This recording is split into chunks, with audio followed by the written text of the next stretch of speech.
When Lloyd Preacher died in 1972, the Augusta Chronicle didn't make a very big deal about it. Neither did the Atlanta papers, where Preacher had been living for the last part of his life.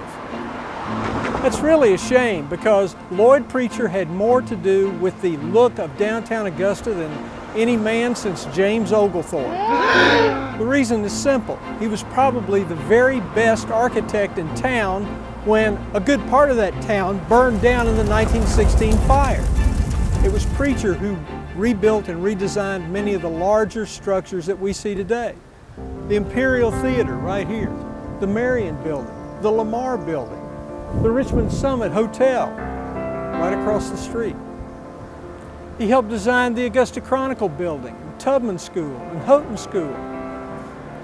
But there's some more about him I'll tell you when we come back.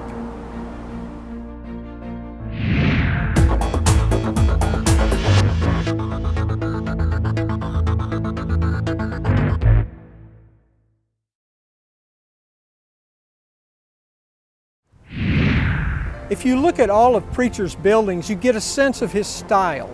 Lighter colored bricks or tiles with elaborate facades. They also have distinctive ornamentations used to soften the sharper boxiness of the buildings. In architecture school, they call it Sullivan-esque, after Chicago's Louis Sullivan in the late 1800s.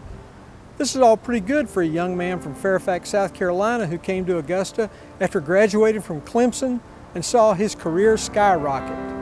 By the early 1920s, Preacher had moved on to bigger and better things. The South was becoming a resort region, and Preacher's firm designed new hotels around the Southeast. He even moved to a bigger city, Atlanta. That's where he designed the work for which he is best known, the elaborate Art Deco Neo-Gothic Atlanta City Hall. It's the one they still use today. You know, Augusta might not have made a big deal about Lloyd Preacher when he died, but that didn't stop Lloyd Preacher from maybe making a big deal about Augusta.